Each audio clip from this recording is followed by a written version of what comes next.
నారాయణఖేడ్ నియోజకవర్గంలో సంపంగి గ్రూప్ బృహత్తర కార్యక్రమానికి శ్రీకారం చుట్టింది. గ్రామాలు, పాఠశాలల అభివృద్ధికి తమ వంతు చేయూతనిచ్చేందుకు ముందడుగు వేసింది.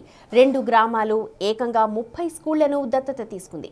ఈ దత్తత కార్యక్రమాన్ని కంటి మండలం పోటిపల్లి గ్రామంలో ఘనంగా నిర్వహించారు. ఎమ్మెల్యే డాక్టర్ పటోళ్ల సంజీవరెడ్డి ముఖ్య అతిథిగా హాజరై కార్యక్రమాన్ని ప్రారంభించారు. గ్రామాల్లో ఆర్ఓ వాటర్ ప్లాంట్స్ ఏర్పాటు చేయడంతో పాటు ప్రతి పాఠశాలకు కంప్యూటర్లు అందజేయడం హర్షణీయమని ఎమ్మెల్యే సంజీవరెడ్డి అన్నారు.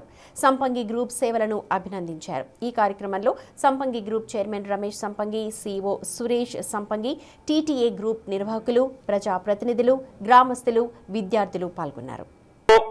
అండ్ మా అన్నయ్య వచ్చేసి రమేష్ సంపంగి, company chairman. Smart farming for rural Bharat అని తీసుకొస్తున్నాము.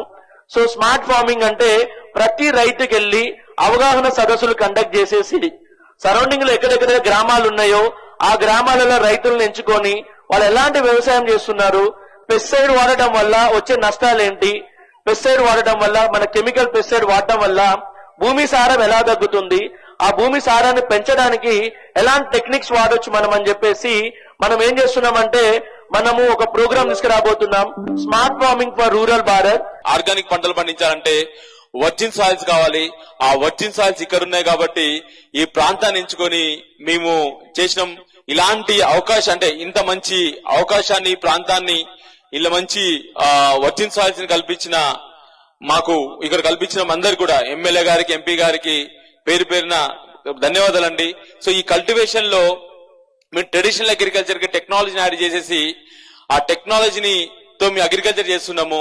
మాకు ఇలాంటి కాన్సెప్ట్ చేసి పెట్టుకొని అగ్రికల్చర్ చేస్తున్న ప్రపంచంలో ఏకైక కంపెనీ మా కంపెనీ. అందుకోసమే లాస్ట్ ఇయర్ మాకు Guinness book of world record వాళ్ళు కూడా మాకు వాళ్ళ పేరుని ఇచ్చిండ్రు. ఆ గిన్నిస్ బుక్ రికార్డ్ ని ఈ ప్రాంతం నుంచి రావటం అనేది మాకు చాలా ఆనందం సార్.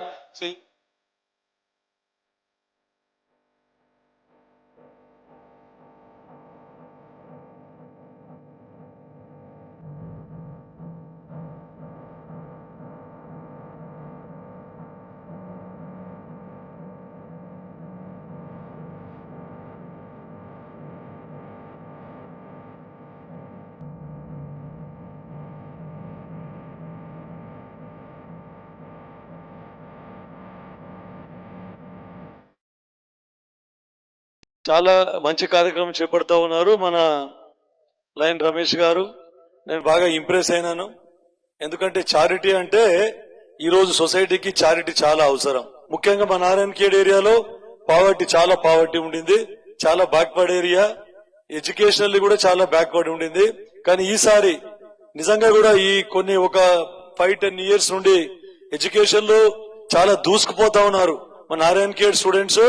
అన్నిట్లో కూడా top ranks, even government college లో కూడా స్టేట్ ర్యాంక్స్ వచ్చిన దాఖలాలు ఉన్నాయి. అన్ని ఎగ్జామ్స్ లో కూడా నారాయణఖేడ్ మొత్తం సంగారెడ్డి జిల్లాలోనే కాదు తెలంగాణ రాష్ట్రంలో నారాయణఖేడ్ నుండి ఎక్కువ ఉద్యోగాలు రావాలి.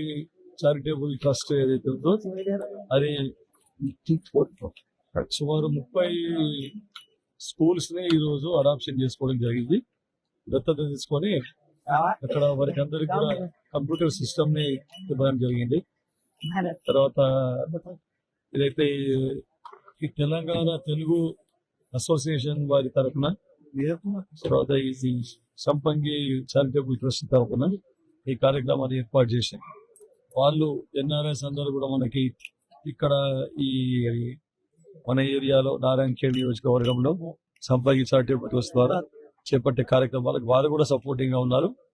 తర్వాత ఇంకా కూడా ఇక్కడ ఇది ఒకటే కాకుండా ఎడ్యుకేషన్ ఫీల్డే కాకుండా హెల్త్, తర్వాత ఆర్గానిక్ ఫార్మింగ్, ముఖ్యంగా సేంద్రియ వ్యవసాయాన్ని ప్రోత్సహించాలనే ఉద్దేశంతో సేంద్రియ పంటలను ఎంకరేజ్ చేయాలని వీరు ఎక్స్పెరిమెంటల్ బేసిస్ మీద ల్యాండ్ కొనుక్కొని అవన్నీ పండిస్తా ఉన్నారు. ఇప్పుడే చెప్పిన పల్సెస్ కూడా మేము పప్పు దినుసులు ఆల్రెడీ ప్యాక్ చేసి ఇస్తాం సార్. ఇక్కడ ఒక లీజ్ తీసుకున్నాం, ఇక్కడ దాని రైతులందరికీ ఈ కొట్పల్లి గ్రామం మరియు కిషన్ నాయక్ తండాని టోటల్ గా దత్తత తీసుకొని ఆ విలేజ్ లో కావాల్సిన ఇన్ఫ్రాస్ట్రక్చర్, తర్వాత స్కూల్ కి కావాల్సిన ఫెసిలిటీస్ అన్ని కూడా ప్రొవైడ్ చేస్తామన్నారు. దాంట్లో భాగంగా గ్రామంలో ఈరోజు రెండింటిలో కూడా ఆర్ఓ ప్లాంట్స్ పెట్టడం జరిగింది. ఇలాంటి కార్యక్రమాలు ఇంకా నేను చెప్పిన ఆ రైతులకు కూడా ఓరియంటేషన్ ఇవ్వాలి. ఈ సేంద్రియ వ్యవసాయాన్ని అందరం కలిసి ఇంకా ప్రోత్సహించాలి. ముఖ్యంగా వాటర్ కన్జర్వేషన్, సాయిల్ కన్జర్వేషన్ మీద మన ఏరియా రైతులందరికీ కూడా ఒక ట్రైనింగ్ ప్రోగ్రామ్ లాగా మన వ్యవసాయ శాఖ మంత్రిని తీసుకొని వచ్చి ప్రోగ్రామ్ కండక్ట్ చేయాలని ఎప్పటి నుంచి అనుకుంటున్నాను. దానికి సంపంగి వారి సహాయ సహకారాలు ఉండాలని చెప్పేసి అనుకోవడం జరిగింది.